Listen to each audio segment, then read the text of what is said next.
¿Alguna vez has tocado fondo y creído que es el fin? ¿Qué pasaría si lo pierdes todo y solo te queda la calle? Esta es la historia de Julio, que olía a mezcal barato y había perdido hasta la esperanza, pero un simple gesto lo cambió todo.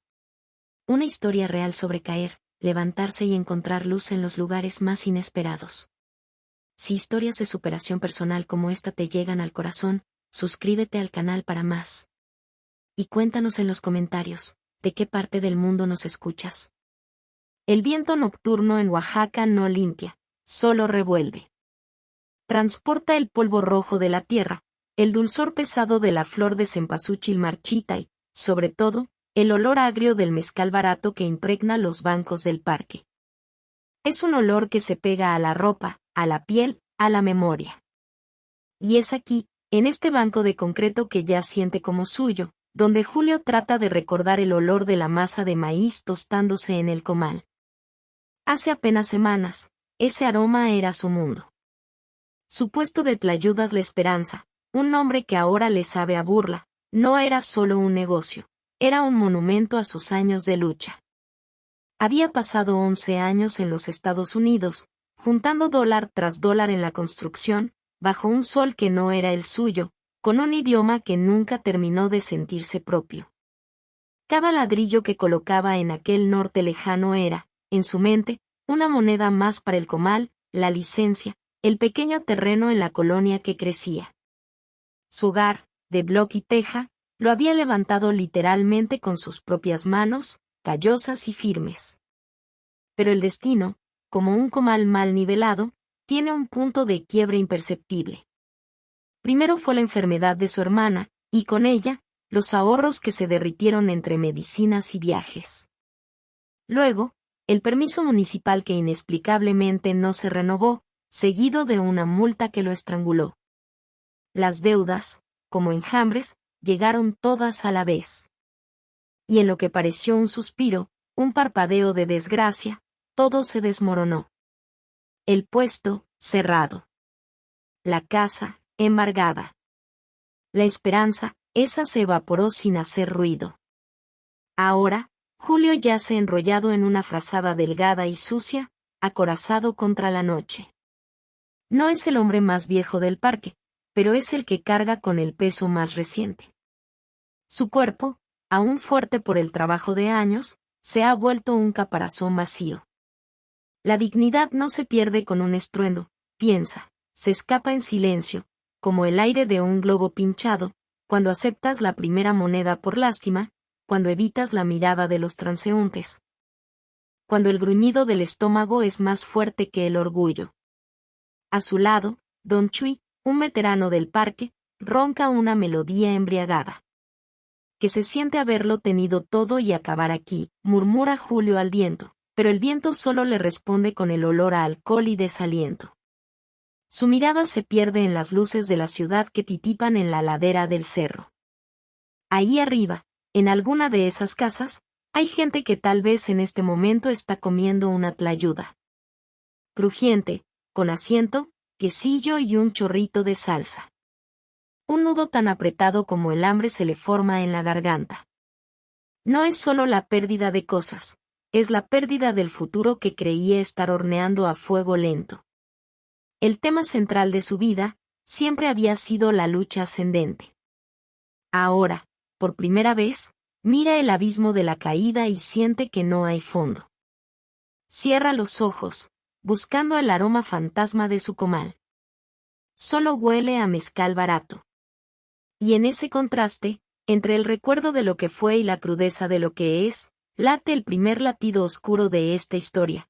¿Qué queda de un hombre cuando le quitan hasta el olor de su propio sueño? La noche en Oaxaca es larga, y el banco de concreto, infinitamente duro. Pero en el pecho de Julio, algo más que hambre empieza a arder. Es una chispa minúscula, invisible incluso para él, alimentada de pura rabia y nostalgia. Es el único punto de calor que le queda. Y a veces, solo a veces, eso es suficiente para empezar. Los días en el parque no transcurren, se acumulan. Julio había aprendido que la miseria tiene su propio ritmo y sus propias leyes. la principal, nadie te debe nada. Él había sido testigo de esa ley cuando su mundo se desmoronó tras la llamada que aún le zumbaba en los oídos. Sus padres, regresando de un viaje a la costa, un camión de carga, un despiste. Todo terminó en un instante. Con ellos se fue el último hilo de red, el último aquí estoy para ti. La quiebra del puesto lo había dejado en la calle, la muerte de sus padres lo dejó huérfano en el alma. Ahora era una isla de silencio en medio del bullicio del parque. Una tarde pesada, cuando el sol golpeaba el concreto con saña, vio a don Chui tambalearse más de lo habitual. El viejo, con su botella de mezcal económico siempre a cuestas, era una institución del lugar. Pero esta vez, el tambaleo terminó en un tropiezo seco contra un bordillo. Don Chui cayó como un fardo, sin gracia, golpeándose la cabeza con un sonido hueco que heló la sangre de Julio. Alrededor, la vida del parque siguió. Algunos miraron y desviaron la vista. Otros siguieron durmiendo. La ley del parque, no te metas. Julio, sin pensarlo, se levantó de su banco. Sus músculos, adormecidos por la inacción, protestaron. Se acercó y vio un fino hilo de sangre deslizándose por la sien arrugada de don Chui. El olor a alcohol era denso, pero la herida era real. Algo en ese contraste, la vulnerabilidad cruda bajo la capa de borrachera, le recordó a su padre, años atrás, tras una caída en una obra. No fue compasión, al menos no una compasión consciente. Fue un reflejo. Un residuo de cuando era alguien que hacía cosas. Con una fuerza que creía perdida, ayudó a don Chui a sentarse, apoyando su espalda contra la base de una palmera. Le quitó su propia y escasa agua, mojó un pedazo de su ya sucia camiseta y limpió con torpeza el corte. El gesto era tosco, carente de la delicadeza de un enfermero, pero estaba lleno de una atención práctica y urgente que don Chui no había recibido en años. No se mueva, don. Tiene un rasguño feo. El anciano entreabrió los ojos, vidriosos. No vio al vagabundo que todos veían. Vio unos ojos serios, preocupados, firmes. «Oh, Julio, ¿eres tú?», masculló, confundiendo quizás el presente con algún pasado propio. «Sí, don. Soy yo. Quédese quieto». Minutos después, el mareo pasó. Don Chui, ya más lúcido, buscó a tienta su botella. Julio, en un acto que luego le sorprendería a él mismo, la apartó suavemente. «Mejor tome agua primero». Don Chui lo miró, larga y directamente. Era una mirada que atravesaba la suciedad y la derrota. Una mirada que veía. «Y nadie hace eso aquí», dijo, su voz ronca como papel de lija. «Nadie se arriesga a tocar a un viejo sucio». Julio encogió los hombros, de pronto incómodo. No lo había hecho por ganar nada. Lo había hecho, simplemente, porque era lo que había que hacer. Y en ese acto automático, sin expectativas, ocurrió el primer cambio interno. Sintió, por un instante, que sus manos servían para algo más que recibir limosnas. Que aún podían levantar, limpiar, auxiliar. Al anochecer, don Chui, todavía sentado contra la palmera, hizo un gesto a Julio. «Ven», dijo, no como una orden, sino como una invitación entre iguales. De un bolsillo oculto dentro de su vieja chamarra, sacó no una botella, sino medio sándwich envuelto en papel grasiento, que le había dado una señora más temprano. «Toma. No es una tlayuda, pero alimenta». Julio lo miró, y el orgullo herido que aún guardaba quiso rechazarlo. Pero el hambre era más honesto. Y algo más, era un pago, pero no por lástima. Era un intercambio. Un reconocimiento. Al morder el pan duro y el jamón reseco, Julio no solo sintió alivio en el estómago. Sintió que la ley del parque, la ley del sálvese quien pueda, tenía una grieta. y él, sin planearlo, había pasado a través de ella. No fue un milagro. No apareció un trabajo mágico ni recuperó su casa. Pero esa noche, acostado en su banco, miró las estrellas que titilaban entre las ramas de los laureles. Por primera vez en semanas, no pensó en lo que había perdido. Pensó en el corte en la sien de Don Chui y en lo precisa que había sido su mano para limpiarlo. Un hombre se define por lo que da, no por lo que tiene. Esa frase, de su madre, reapareció en su memoria como una brasa que se reaviva con el viento. Él ya no tenía nada. Pero tal vez, solo tal vez, aún tenía algo que dar. Y en la oscuridad, ese algo se sintió como un principio. Pequeño, frágil, pero real. Como el primer punto de calor que anuncia que el comal está listo para recibir la masa. Las calles de Oaxaca por la noche son otra ciudad.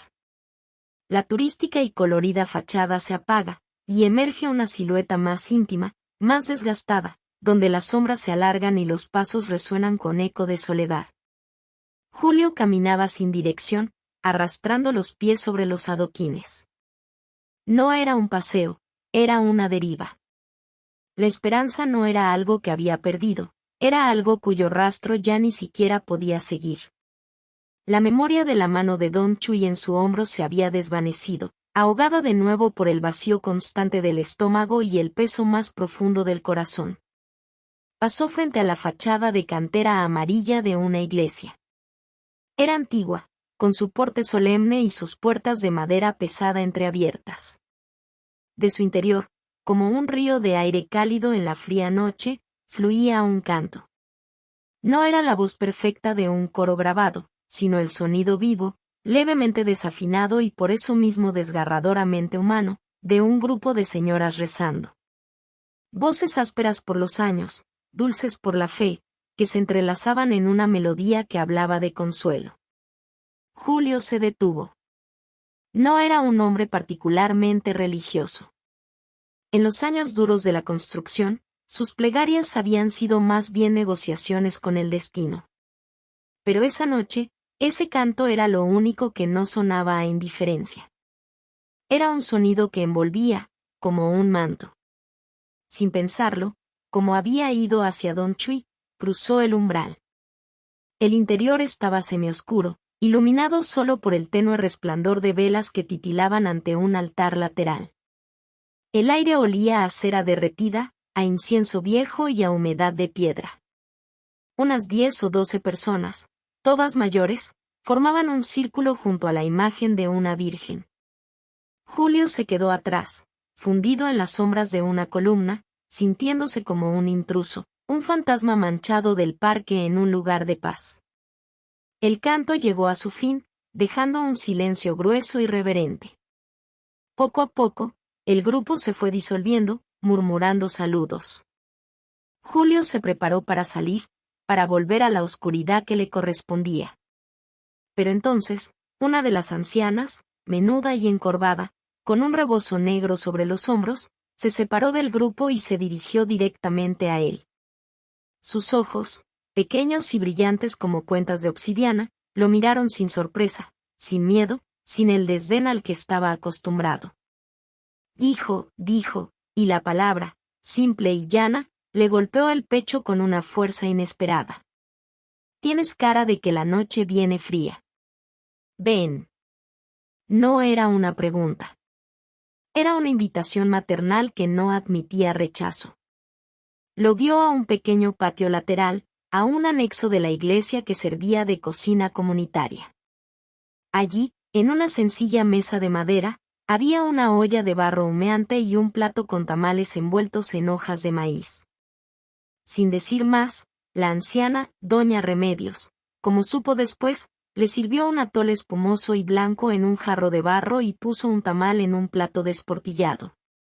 El aroma a maíz nixtamalizado y canela le inundó los sentidos, despertando una avalancha de recuerdos de infancia, de las mañanas antes de la escuela, de su madre en la cocina.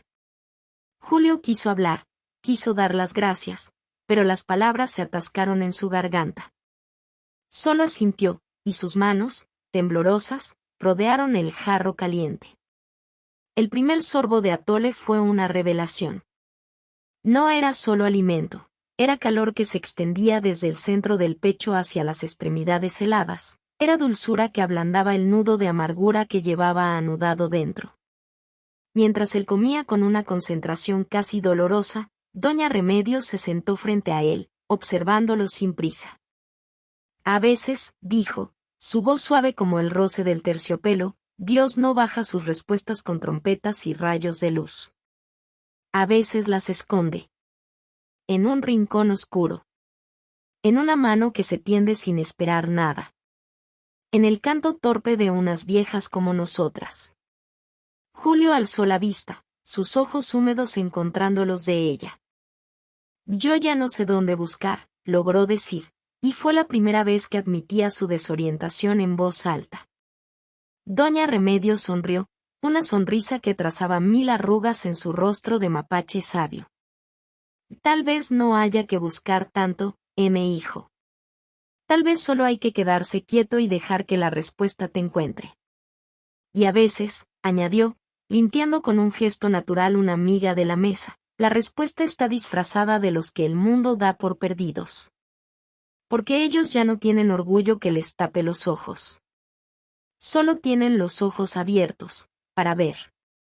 Julio terminó el tamal, y cada bocado fue un acto de recomposición. No era solo su cuerpo el que se alimentaba, era algo más profundo. La frase de la anciana resonó en él como el eco del canto. Dios esconde sus respuestas en los más perdidos. Él era, sin duda, uno de los más perdidos. Y si eso era cierto, entonces tal vez, sin saberlo, estaba más cerca de una respuesta de lo que jamás había imaginado. Al salir de la iglesia, el frío de la noche seguía allí. Pero dentro de su pecho, el jarro de atole había dejado un núcleo de calor que no era solo físico. Doña Remedios no le había ofrecido dinero, ni trabajo, ni una solución mágica. Le había ofrecido una perspectiva. Un cambio en el ángulo de la mirada. Caminó de vuelta hacia el parque, pero su paso ya no era la deriva sin rumbo de antes. Llevaba consigo el peso reconfortante de la comida, el eco de las palabras sabias y la sensación, extraña y nueva, de que incluso en la noche más oscura, podía haber un canto que te guiara a una puerta entreabierta. Y que a veces, la fe no es creer en milagros, sino reconocer el milagro pequeño y tangible de un atole caliente en el momento exacto en que creías que ya nada podía calentarte. La rutina de la calle es una paradoja, es monótona pero impredecible. Julio ya no solo deambulaba, ahora tenía un pequeño circuito. Por las mañanas, pasaba por la iglesia donde a veces doña Remedios le dejaba un poco de café y pan. Por las tardes, recorría las calles del centro buscando latas para vender, un oficio humilde que le daba unas monedas.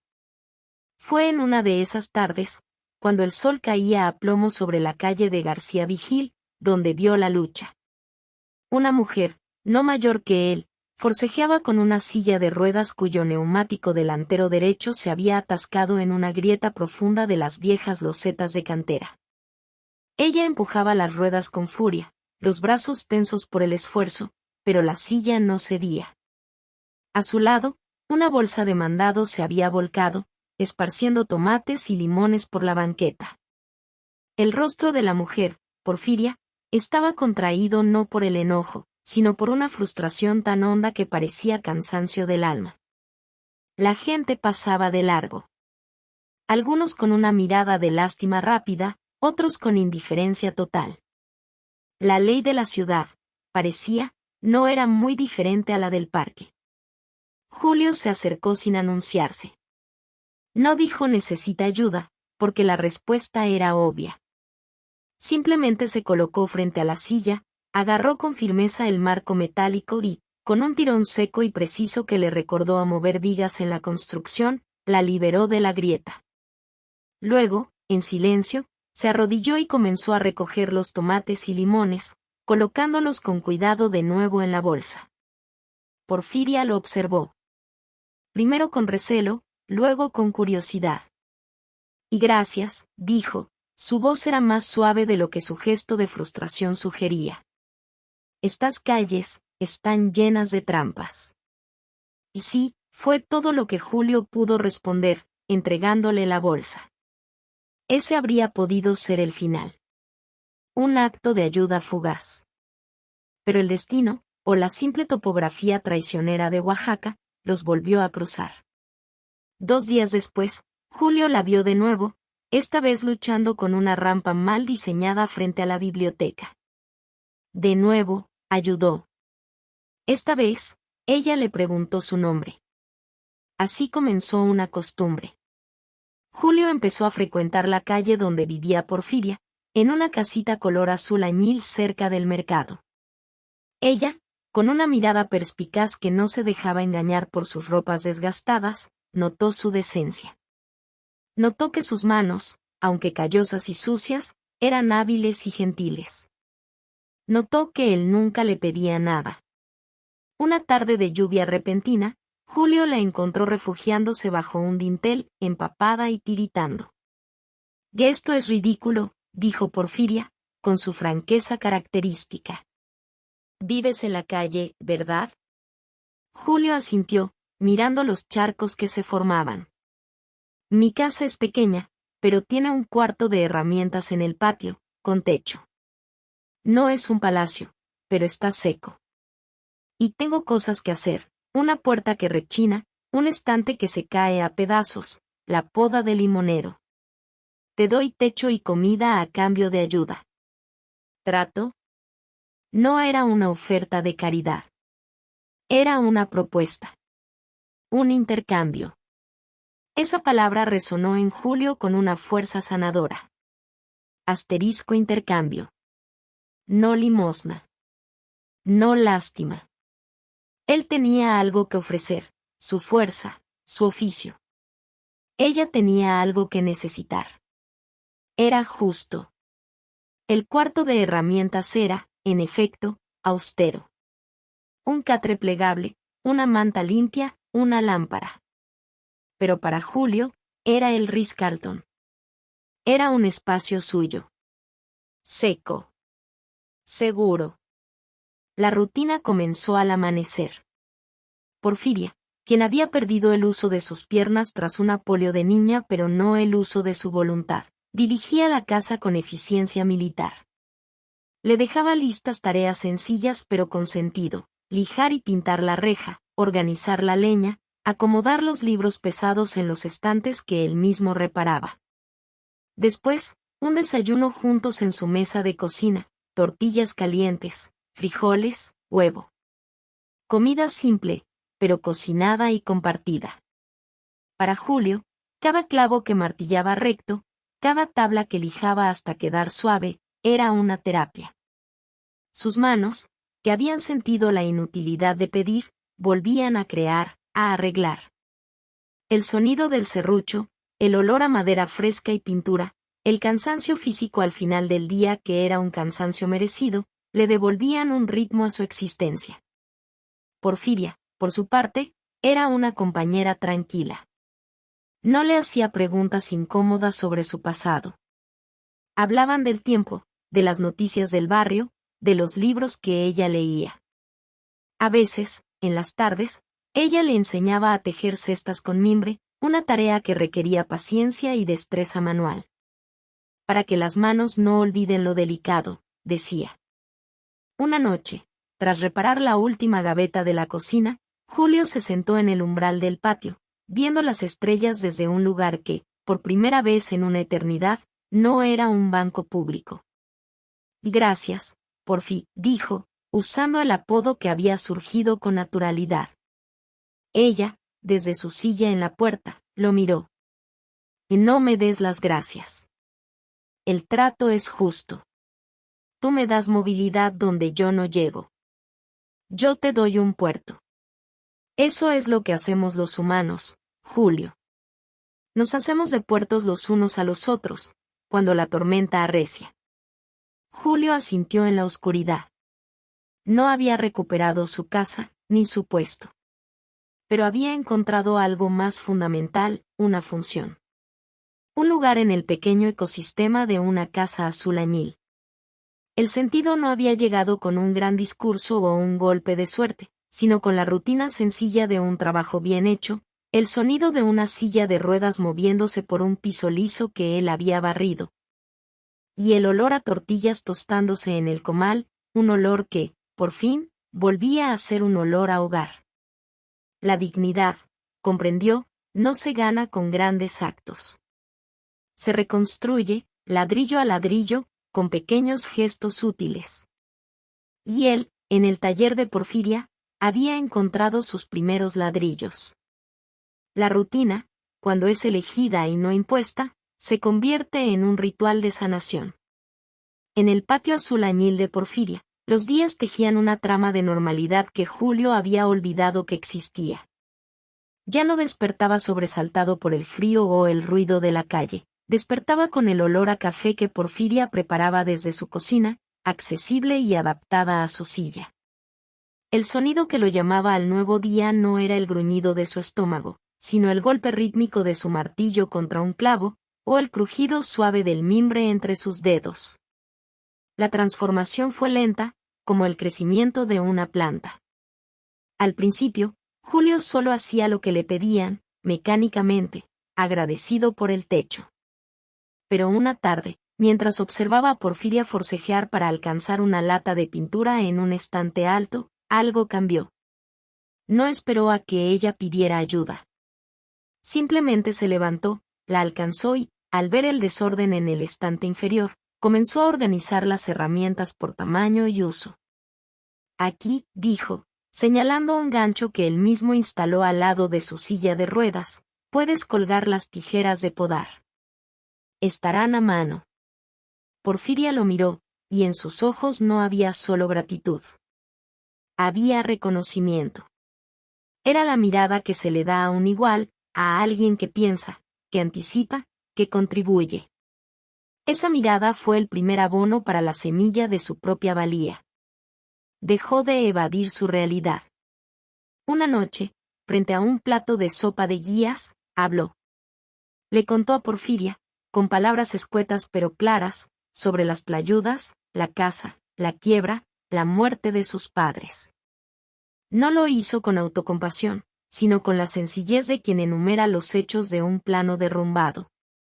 Ella escuchó, sin interrumpir, remojando un trozo de pan en su caldo. La tierra queda, dijo al final, cuando él cayó. Aunque el plano se pierda, la tierra donde estaba el cimiento sigue ahí. En ti, la tierra es el oficio. El saber hacer. Esa frase resonó en él. El saber hacer. Era lo único que nadie le había podido quitar. Su habilidad para reparar, construir, entender cómo funcionaban las cosas. Y comenzó a mirar ese saber no como un recuerdo de lo perdido, sino como la semilla de lo posible. La sanación no era un sentimiento etéreo, tenía un tacto concreto. Era el ardor en los músculos después de podar el limonero hasta dejarlo aireado y productivo. Era la satisfacción de ver una ventana que por fin cerraba herméticamente. Era la sonrisa de Porfiria cuando él, por iniciativa propia, construyó una rampa portátil más ligera para los escalones de la entrada. Entonces, surgió el deseo. No una esperanza vaga, sino un objetivo claro y tangible, forjado en el yunque de la utilidad. Quería volver a hacer tlayudas. No el gran puesto de antes, no de inmediato. Quizás solo un comal pequeño, bajo un toldo, en algún rincón del mercado. Pero suyo. Comentó la idea una tarde, casi con timidez, mientras tejía una cesta. Que necesitaría un capital. Aunque sea pequeño. Para el comal, los ingredientes básicos, el permiso municipal más modesto. Porfiria asintió. De entonces, hay que juntarlo, dijo, como si fuera la conclusión más lógica del mundo. Tus manos ya no solo reparan mi casa. Pueden reparar otras. Y así, Julio comenzó a hacer trabajos pequeños para el vecindario. Al principio, fueron favores, arreglar una silla coja para la señora de al lado, ajustar una llave que goteaba para el viejo de la esquina. Pero la calidad de su trabajo habló por sí sola. La señora le insistió en pagarle. El viejo le recomendó con su hijo, que tenía una pequeña papelería. La economía de Julio dejó de ser la de la limosna o el trueque por techo. Se convirtió en una economía de honorarios. Pequeños, a veces solo unas monedas, a veces un billete modesto. Pero cada peso era distinto. No olía a lástima, olía a esfuerzo, a sudor seco, a solución. Porfiria le ayudó a conseguir una alcancía de barro, una simple olla con una ranura en la tapa. La olla del comal, la llamaban. Cada noche, antes de dormir, Julio dejaba caer en la olla las monedas del día. El clink metálico era un sonido nuevo en su vida. No era el ruido estridente de la pérdida, sino el sonido sordo, prometedor, de un cimiento. No llenaba la olla rápido, pero la veía ganar peso, lenta y constantemente, como él mismo. Ya no se veía a sí mismo como el hombre del parque. Se veía como un hombre en reconstrucción. La tristeza no había desaparecido, pero ya no era una losa que lo inmovilizaba. Se había transformado en una capa de tierra fértil, sobre la cual, día a día, clavaba los postes de un futuro nuevo. El deseo de su negocio no era solo un sueño, era un plano que empezaba a dibujar en su mente, con las medidas exactas de lo aprendido, con los materiales de la humildad y la resiliencia. Y cada moneda en la olla de barro era el primer ladrillo de ese nuevo hogar, que ya no sería de bloque y teja, sino de dignidad recuperada. La casa azul añil había encontrado su ritmo. Era un ritmo de herramientas ordenadas, de comidas a horas fijas, del ruido seco de la alcancía de barro recibiendo sus monedas diarias. Pero la paz, Julio estaba aprendiendo, no es la ausencia de tormenta, sino la solidez del refugio cuando la tormenta llega a la puerta. Llegó una noche de lluvia torrencial, de esas que convierten las calles de Oaxaca en ríos furiosos. El agua golpeaba el techo de lámina con un estruendo de tambores. Julio y Porfiria estaban en la cocina, él remendando una canasta, ella leyendo a la luz de un foco, cuando el llamado sonó. No fue un timbre, no tenían, sino unos golpes apresurados, desesperados, contra la puerta de madera. Se miraron. Nadie sensato salía en un aguacero así. Julio se levantó, con un presentimiento frío en la nuca. Al abrir la puerta, la escena lo detuvo. Una mujer joven, empapada hasta los huesos, abrazaba contra su pecho a un niño de no más de 4 o 5 años, envuelto en una chamarra demasiado grande para él. Ambos tiritaban violentamente. El miedo en los ojos de la mujer, Carla, era un animal vivo, salvaje. No era el miedo a la lluvia, era el miedo a algo peor. Por favor, gritó por encima del estruendo del agua, su voz quebrándose. Él nos encontró. Solo necesitamos un lugar donde esperar a que pare. Por favor. Detrás de ella, la calle oscura y vacía pareció contener una amenaza invisible. Julio no lo pensó. No pregunta. Hizo lo que esa casa, desde que él llegó, había aprendido a hacer, dar puerto. Pasa. Rápido, dijo, apartándose. Porfiria, al verlos entrar, actuó con la serenidad práctica de quien ha enfrentado sus propias tormentas. Sin hacer preguntas incómodas, dirigió. Julio, trae toallas del baño. Y la manta gruesa de mi cama. Carla, pon al niño aquí, en la silla más seca. Los siguientes minutos fueron un ballet de emergencia doméstica. Julio envolvió al niño, Pablo, cuyo rostro pálido asomaba entre la tela, ojos muy abiertos y silenciosos de terror. Porfiria puso a calentar leche en la estufa y le tendió a Carla una taza de café caliente, obligándola a que la sostuviera entre sus manos trémulas. Poco a poco, con el calor y la seguridad de las 4 paredes, la tensión comenzó a ceder. Carla, entre sorbos, Contó una historia hecha de susurros y miradas furtivas. Había huido de su pareja, un hombre cuya violencia había escalado hasta volverse una prisión. Había esperado una noche de lluvia como esta para escapar, creyendo que la tormenta la cubriría. Pero él las había seguido. Solo la oscuridad ciega y un callejón sin salida las habían salvado, momentáneamente. No podemos volver, dijo, y era una declaración, no una opción. Y no podemos quedarnos aquí. Él conoce esta colonia. Julio, que había estado en silencio observando al niño Pablo, que ahora se aferraba a un muñeco de trapo descolorido que Porfiria le había dado, habló. «Y si pueden quedarse», dijo, y su voz sonó con una firmeza que lo sorprendió a él mismo. Miró a Porfiria, buscando confirmación, y vio en sus ojos el mismo acuerdo, rápido y decidido. «Del cuarto de herramientas», dijo Porfiria, pensando en voz alta. «Es estrecho, pero es más seco y seguro que la calle. Podemos poner un colchón en el suelo. Mañana veremos». Así nació, sin planificación, sin ceremonia, la familia improvisada. El cuarto de herramientas, el mismo que había sido el primer puerto de Julio, se convirtió en el santuario de Carla y Pablo. Julio durmió en un petate en la sala, cerca de la puerta, una vieja llave inglesa a su lado, no como arma, sino como símbolo de vigilancia. La misión de la casa cambió. Ya no era solo la reconstrucción de Julio o el mantenimiento del hogar de Porfiria. Se convirtió en una misión compartida de protección, de ayuda. Porfiria, con sus contactos en la iglesia y el mercado, empezó a hacer discretas averiguaciones sobre refugios, asesoría legal.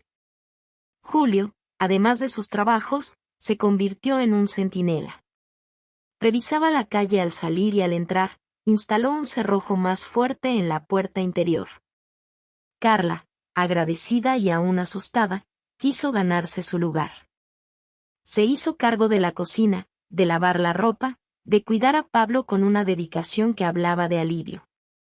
El niño, lentamente, comenzó a soltar palabras, a seguir a Julio por el patio, observando fascinado cómo sus manos grandes y callosas podían arreglar una rueda de juguete o tallar un pequeño pájaro de madera.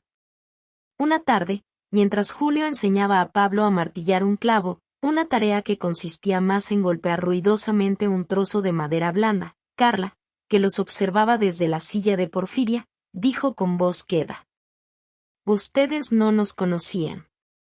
Pudieron habernos cerrado la puerta». Porfiria, tejiendo, respondió sin levantar la vista: «Nadie que llama a una puerta en una noche así merece que se la cierren. Además, esta casa ya había aprendido a acoger lo que el mundo tira. A veces son objetos rotos. A veces, son personas». Julio asintió, mirando la pequeña mano de Pablo guiando el martillo. Sintió algo nuevo, una expansión en el pecho. Su misión ya no era solo juntar monedas para un comal. Era más grande. Era asegurar que este refugio, este puerto azul añil, se mantuviera a salvo.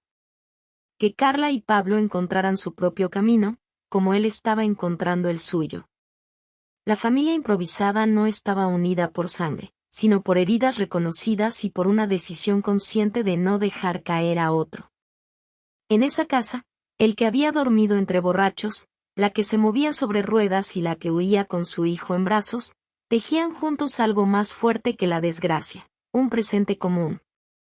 Y en ese tejido, Julio encontraba un sentido más profundo para su futuro negocio. Ya no sería solo su tlayuda.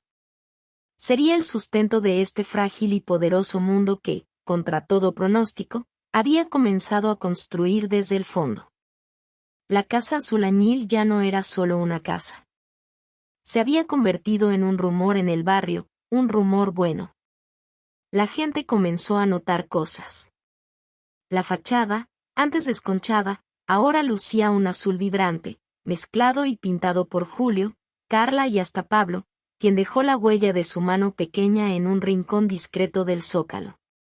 El jardín, antes un amasijo de maleza, Ahora tenía macetas con albahaca y geranios que Porfiria cuidaba desde su silla, con Pablo como su ayudante oficial, regando con una pequeña jarra.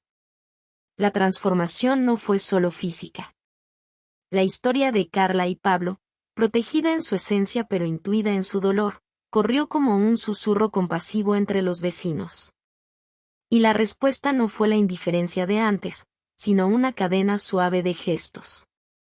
Doña Remedios, de la iglesia, comenzó a dejar cada jueves una bolsa con tortillas y huevos.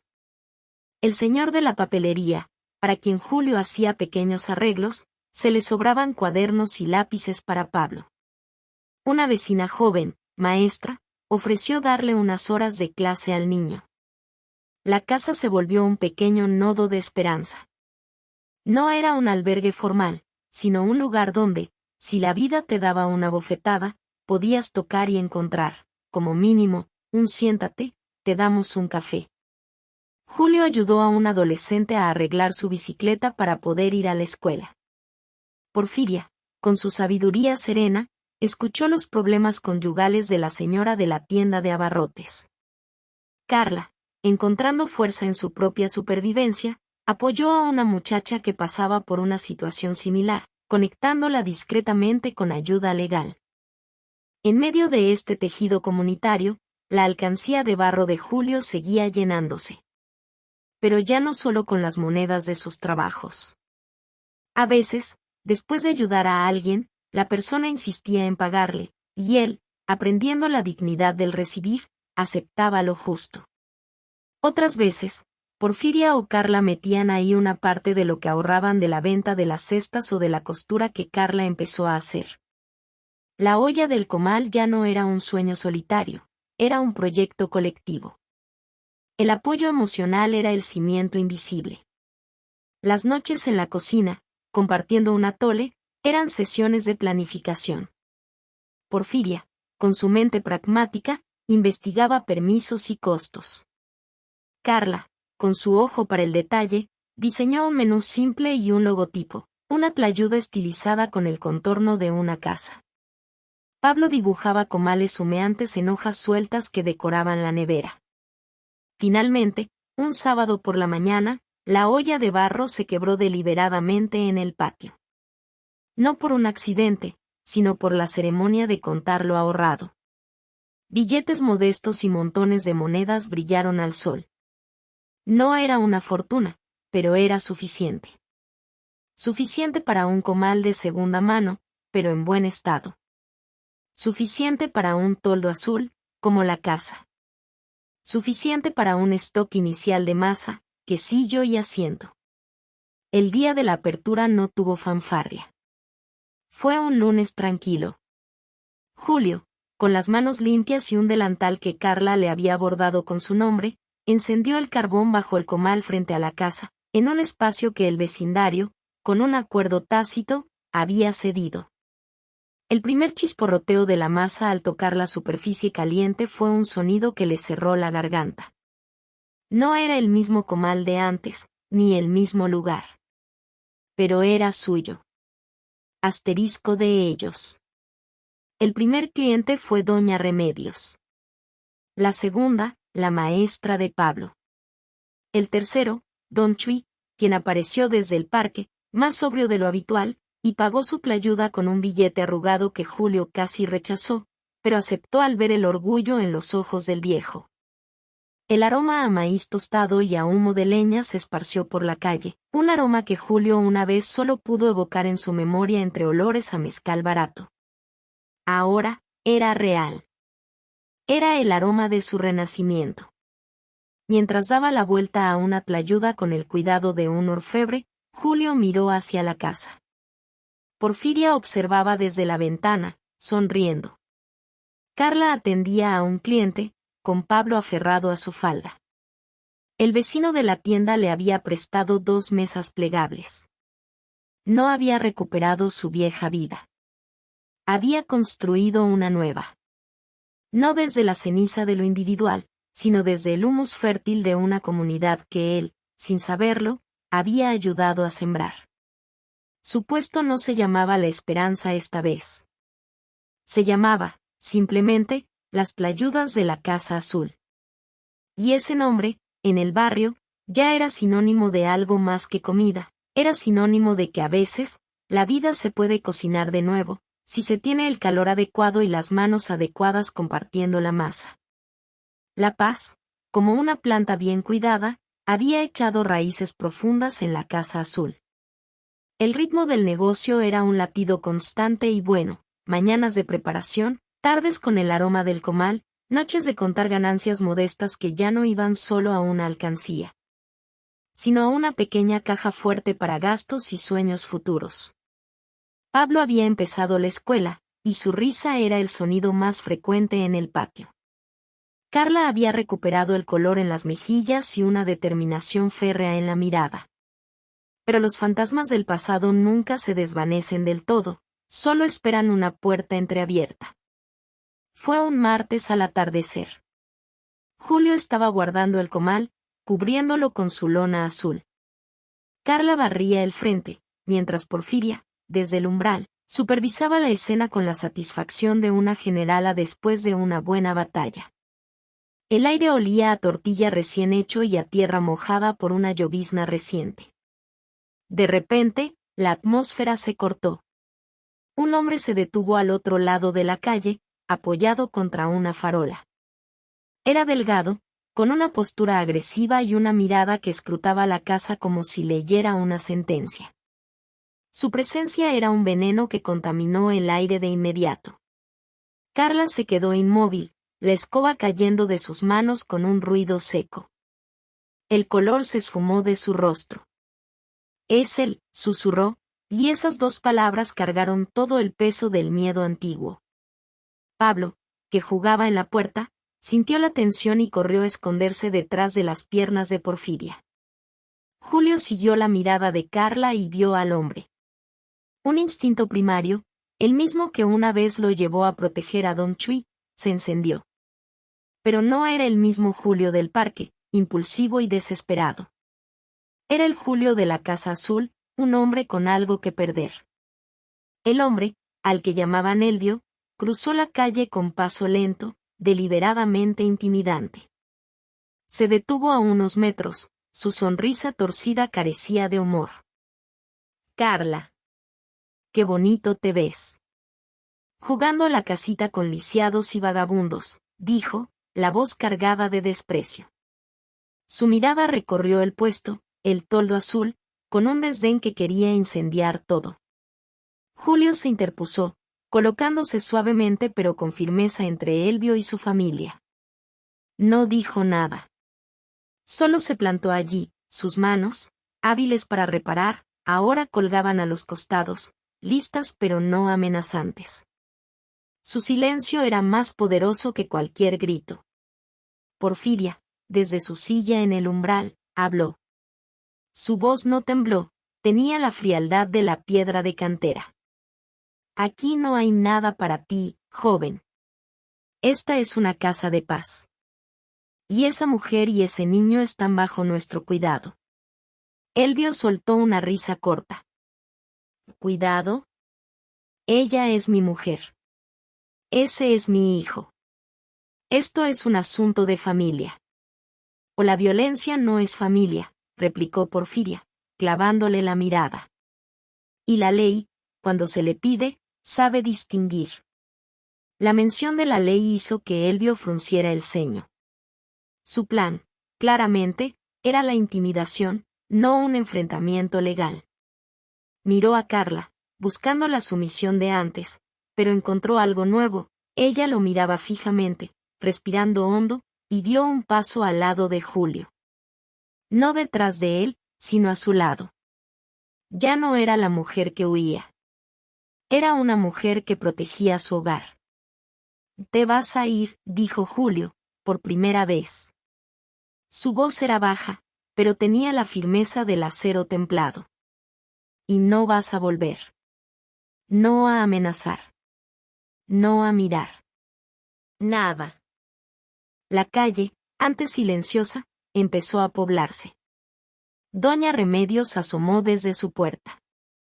El vecino de la papelería salió a su portal. El señor de la tienda de abarrotes, un hombre corpulento, cruzó los brazos en su marco de puerta. No dijeron nada. No tenían que hacerlo. Su presencia física formó un muro silencioso alrededor de la Casa Azul. El barrio, esa comunidad que ellos habían alimentado con pequeños actos, estaba respondiendo. Elvio vio los rostros. Vio la determinación en los ojos de Julio, la serenidad desafiante de Porfiria, el coraje recién encontrado de Carla, y el muro humano que se cerraba. Su bravura, alimentada de la soledad y el miedo de su víctima, se desinfló ante la unidad. Gruñó algo ininteligible, lanzó una última mirada de rabia impotente y, dándose la vuelta, se marchó, desapareciendo en la esquina. La tensión no se rompió con un suspiro, sino con un temblor profundo en Carla. Julio la halló adentro, mientras Porfiria consolaba a Pablo. Esa noche, en la cocina, no hubo celebración. Había una decisión. No puede quedar así, dijo Porfiria, sirviéndote de manzanilla para todos. El miedo es una cárcel. Hay que cambiar la cerradura de esa cárcel, con la ley. Pero las asesorías legales, los trámites, costaban dinero. Dinero que estaba destinado a expandir el negocio, a comprar una segunda mesa, un refrigerador pequeño. Julio miró la caja fuerte, luego miró a Carla, cuyas lágrimas silenciosas caían sobre la mesa. La familia no se construye solo con ladrillos, dijo él. Se construye con seguridad. Lo legal no es un gasto, es la primera inversión. Carla protestó débilmente. Ellos habían trabajado tanto por ese dinero. Pero Julio y Porfiria fueron firmes. A la mañana siguiente, fueron juntos a ver a una abogada recomendada por la maestra de Pablo. Usaron una parte significativa de los ahorros para pagar los honorarios iniciales y comenzar el proceso de una orden de restricción y un divorcio expedito. Fue un golpe financiero, sí. Un retroceso en el plano del negocio. Pero fue un salto monumental en el plano humano. Era el mensaje más claro: en esta casa improvisada, nadie estaba solo. La paz no se defendería con amenazas o silencio, sino con las herramientas correctas, con unidad y con la valentía de usar sus recursos para proteger a uno de los suyos. Elvio no volvió a aparecer. La sombra se había disipado, no solo porque la ley empezaba a moverse, sino porque había visto que aquello que creía débil era, en realidad, una fortaleza. La Casa Azul había enfrentado su primera gran tormenta externa, y no se había resquebrajado. Se había consolidado. Esa noche, Julio contó las monedas restantes en la caja. Eran menos. Pero al mirar a Carla ayudando a Pablo con la tarea, y a Porfiria tejiendo una nueva cortina para el puesto, supo que era el mejor dinero que había perdido. Habían invertido en lo único que realmente importaba, la certeza de que su paz, arduamente construida, tenía cimientos legales y un muro de comunidad alrededor. Y eso no tenía precio. El ritmo en las tlayudas de la Casa Azul era ya una música conocida en el barrio. Las mañanas empezaban con el traqueteo del comal, el aroma del café de olla y los saludos de los vecinos. La prosperidad seguía siendo humilde, pero era constante, y cada peso ganado sabía a esfuerzo colectivo. La paz, tras el enfrentamiento con el fantasma de Carla, era más sólida, custodiada por papeles legales y la vigilancia silenciosa de una comunidad agradecida. Fue en una de esas tardes tranquilas, cuando el sol comenzaba a inclinarse, cuando llegó. Un muchacho, no más de 18 años, se detuvo frente al puesto como un cervatillo herido. Llevaba una mochila gastada, la camisa rasgada en un hombro y, lo más evidente, un moretón violáceo que le cerraba parcialmente el ojo izquierdo.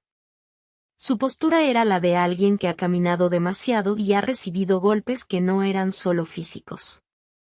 Julio, que estaba friendo un chorizo, lo vio primero. No hizo un gesto brusco. Simplemente, como si el chico fuera un cliente más, preguntó: ¿Te sirvo algo? El muchacho, que se hacía llamar Luis, tragó saliva. Su mirada iba del comal humeante a los ojos de Julio, buscando no caridad, sino una señal de amenaza. Encontró solo una pregunta tranquila. «Y tengo hambre», murmuró, y su acento delató que no era de la capital, sino de una comunidad mixteca de la sierra. Carla, que estaba lavando unos platos, secó sus manos y, sin preguntar, puso una tlayuda sencilla en un plato y la llevó junto a un vaso de agua de Jamaica a una de las mesas. «Siéntate», le dijo, con la misma voz suave que una vez usó con ella doña Remedios. Luis comió con la voracidad temblorosa de quien no ha probado comida decente en días. Mientras lo hacía, Porfiria, desde su lugar en la puerta de la casa, observó. No solo vio al adolescente golpeado, vio la historia detrás. La mochila abultada con todas sus posesiones, el miedo que no se iba ni al comer, la mirada perdida de quien no sabe a dónde ir. Al terminar, Luis intentó balbucear un gracias y se levantó para irse, como si creyera que su tiempo de gracia había expirado. «¿A dónde vas?», preguntó Julio, secándose las manos con un trapo. «Que no sé, a caminar», mintió Luis, evitando la mirada. «Con esa cara y a esta hora, no vas a ningún lado bueno», dijo Porfiria, con su franqueza característica. «Entra. Esa herida necesita un poco de agua oxigenada antes de que se infecte». No fue una invitación, fue una instrucción. Y Luis, tan vacío de fuerzas para decidir, se dejó guiar. En el patio, bajo la luz de la bombolla, Carla limpió con cuidado su moretón mientras Porfiria le preguntaba, sin presión, de dónde venía. La historia salió a cuentagotas. Había huido de su pueblo, de un padrastro violento, con la promesa de encontrar trabajo en la ciudad. En su lugar, encontró estafas, más golpes y la desolación absoluta. Llevaba 2 noches durmiendo en una terminal de autobuses. Julio escuchó en silencio, los brazos cruzados. Vio a Pablo asomándose curioso desde detrás de la puerta. Vio la mirada protectora de Carla, la misma que él le había visto a ella. Vio la determinación en los ojos de Porfiria. No hubo una reunión familiar para decidirlo. Simplemente, se miraron y lo supieron. «En el cuarto de herramientas», dijo Julio. «Tenemos un colchón extra». Así, sin planearlo, la Casa Azul abrió otra vez sus puertas. El cuarto que había sido refugio de Julio, luego santuario de Carla y Pablo, se convirtió en la celda de un nuevo marinero náufrago. Le dieron ropa limpia, una camiseta vieja de Julio y un pantalón del vecino, un plato de comida caliente y, lo más importante, la simple orden de descansa. Pero el pequeño gesto de dar posada fue la llave que abrió una puerta atrancada en Luis. No fue de inmediato. Los primeros días era una sombra silenciosa, que ayudaba a lavar los trastes o a llevar leña, como pagando una deuda que nadie le cobraba. Hasta que una tarde, mientras Julio le enseñaba a mantener constante el calor del comal, Luis rompió a llorar. No eran sollozos de dolor físico, sino el llanto ahogado y profundo de quien, por primera vez en años, se sentía a salvo. La tensión de huir, de sobrevivir, se deshizo en lágrimas que mancharon las brasas. «Nadie me había tratado así», sin pedirme nada, logró decir. Esa noche, en la mesa, ya no era el muchacho. Era Luis. Contó, con más detalles, sobre su sueño de ser mecánico, sobre su madre que aún estaba en el pueblo, sobre la vergüenza de haber fracasado en la ciudad. Porfiria le habló de un taller mecánico 2 calles más abajo, cuyo dueño le debía un favor. Julio le dijo que podía ayudarlo en el puesto por las mañanas, a cambio de un pequeño sueldo y la comida, para que juntara algo para su madre. La sanación del pasado de Luis no fue un milagro repentino. Fue un proceso diario, tejido con los hilos de la rutina familiar, el desayuno compartido, las lecciones de Pablo sobre cómo hacer una tlayuda perfecta, las charlas de Porfiria sobre la vida. Sus moretones físicos desaparecieron. Los del alma empezaron a cicatrizar, cubiertos por el bálsamo de la pertenencia. Una noche, viendo a Luis reírse con Pablo, quien le enseñaba un truco de cartas, Julio se dio cuenta. Miró a su alrededor, a Porfiria, la matriarca de corazón firme, a Carla, la hermana mayor resiliente, a Pablo, el hijo alegre, a Luis, el hijo mayor que había llegado de repente. No había papeles, no había un árbol genealógico. Había un espacio en la mesa, un techo compartido y un compromiso mutuo de no dejar caer al otro. Sin quererlo, casi sin notarlo, se habían convertido en una familia. No una familia de sangre, sino una de elección. Una familia construida no desde la comodidad, sino desde la fractura, y por eso, más fuerte. Cada uno había llegado con moretones visibles o invisibles, y en esa casa azul, encontraron no solo un lugar para curarlos, sino manos dispuestas a sostenerlos mientras sanaban. Y Julio supo, con una certeza que le llenó el pecho, que su verdadero negocio no eran las tlayudas. Su negocio, el más próspero, era el arte de reparar vidas. Porfiria no se fue con estruendo, sino con el mismo susurro sereno con el que había vivido sus últimos años. Una mañana de octubre, simplemente no despertó. Se fue en su cama, con la ventana abierta hacia el patio del limonero que tanto cuidaba, como si su espíritu hubiera decidido seguir el camino de la brisa fresca. La noticia no sacudió la casa, la inundó de una tristeza densa y respetuosa. No hubo drama, porque ella nunca lo habría permitido. Su partida dejó un silencio enorme, un espacio en la mesa que ninguna silla podía llenar. Pero también dejó algo más tangible, un testamento claro y una casa pagada, que legó por partes iguales a Julio, Carla y Luis, con un fideicomiso para la educación de Pablo. No era solo una herencia de ladrillos y tejas, era la transferencia formal de un mando. Era la confirmación en papel de lo que el corazón ya sabía, esta era su familia, y esta casa era su misión. En los días que siguieron, el dolor se mezcló con los recuerdos. Hablaban de su sabiduría práctica, de su mirada perspicaz, de su frase preferida, aquí nadie sobra. Y fue esa frase la que resonó cuando, una semana después de su funeral, se sentaron en la misma mesa de la cocina. El vacío era palpable. ¿Y ahora?, preguntó Luis, mirando sus manos, que ya no temblaban como aquel día en que llegó. Carla, con los ojos aún hinchados pero la voz firme, fue la primera en hablar. Que ella no construyó esto para que se cerrara. Lo construyó para que siguiera abierto. Julio asintió lentamente.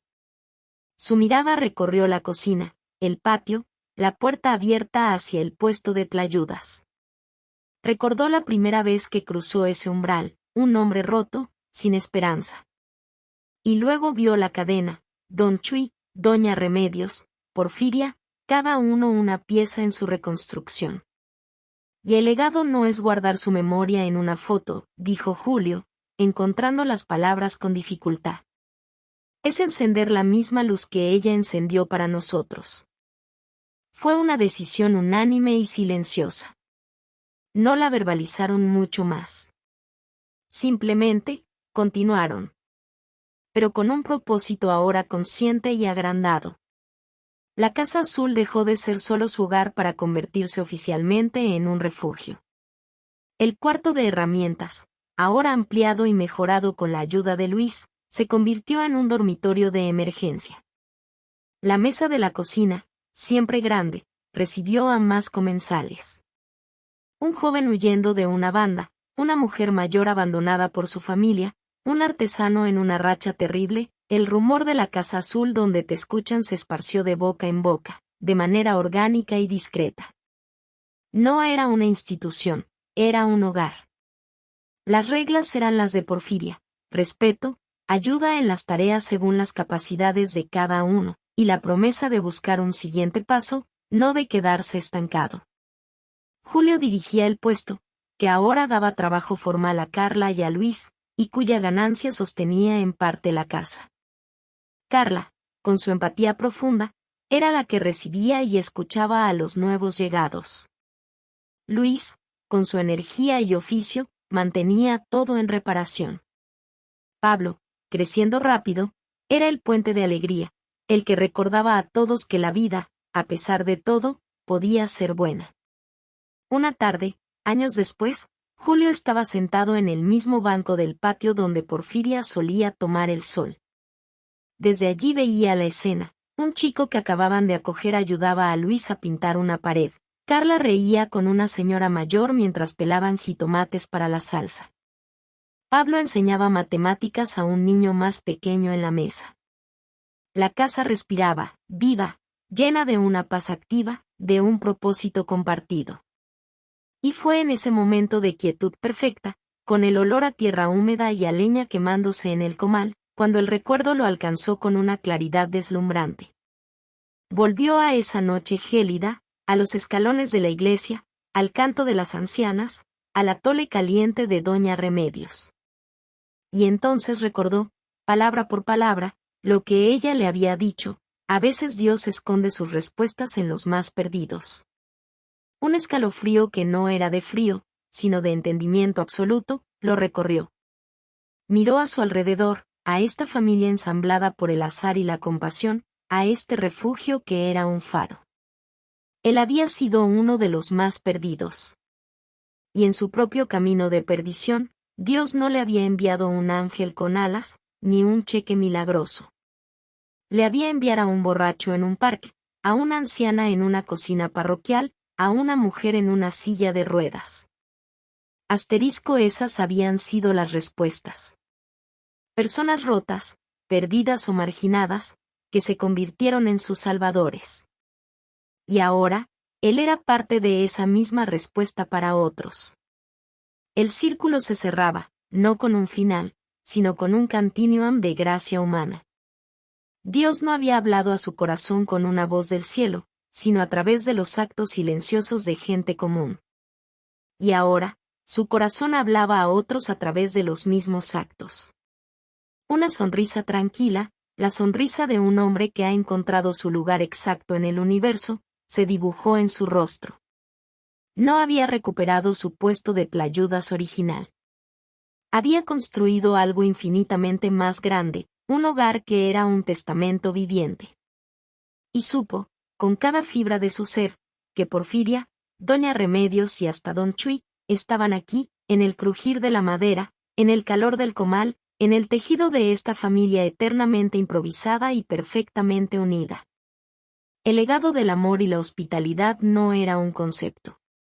Era una casa azul, un comal encendido, y una puerta que nunca, nunca se cerraba para quien llegara en la noche, cargando su propio moretón en el alma.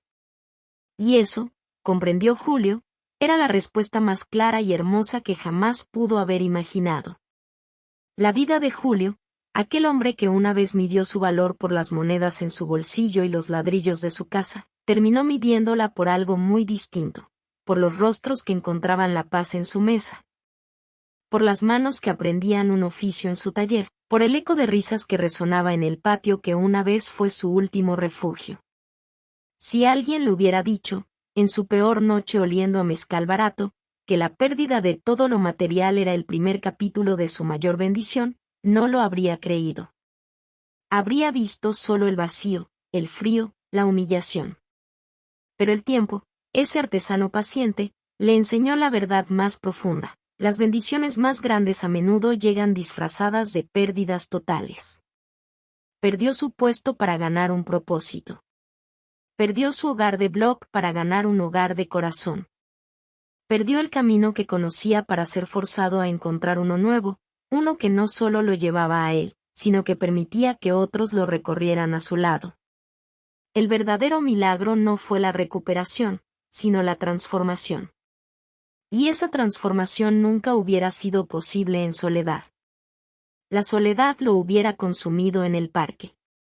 La clave estuvo en rodearse de personas que sacaron lo mejor de él, aun cuando él no podía verlo. Porfiria vio al hombre útil donde solo había un hombre derrotado. Carla y Luis vieron al hermano protector donde él se veía como un sobreviviente. Ellos le devolvieron su reflejo más noble, y al hacerlo, le dieron la fuerza para levantarse. Y ahí reside el ciclo más hermoso, asterisco lo que recibes, se transforma en lo que puedes dar. El atole de Doña Remedios se convirtió en un plato de comida para un extraño. El techo de Porfiria se convirtió en refugio para los que huían. La segunda oportunidad que él recibió, se convirtió en decenas de segundas oportunidades que él y su familia ofrecieron. La dignidad que le fue restaurada, se convirtió en la herramienta con la que restauró la dignidad de otros. Por eso, si hoy te sientes como Julio en su banco del parque, creyendo que has tocado fondo y que la luz se ha apagado, recuerda esta historia. No te des por vencido. El fondo, a veces, es solo el piso sólido desde donde puedes impulsarte hacia arriba. La pérdida puede ser la dura pero necesaria poda que permite un crecimiento más fuerte. Mira a tu alrededor, tal vez tu Porfiria o tu Doña Remedios no tenga la forma que esperas. Puede estar en un gesto pequeño, en una mano tendida donde menos lo imaginas. Abre los ojos a las personas, no solo a las circunstancias. Permite que otros vean en ti la fuerza que tú aún no ves. Y cuando, poco a poco, empieces a levantarte, no olvides de dónde viniste. Extiende la mano. Convierte tu herida en un puente para otro. Porque en ese intercambio de humanidad, en ese pasar de recibir a dar, es donde se forja no solo una vida con sentido, sino un legado que ilumina más allá de uno mismo. Tu historia no termina con la caída. Termina con lo que decides construir desde allí. Si esta historia de Julio resonó en ti, suscríbete al canal para encontrar más relatos que celebran la resiliencia humana. Y compártela con esa persona que hoy necesita recordar que, incluso después de la caída más dura, siempre se puede volver a empezar. Sigue adelante.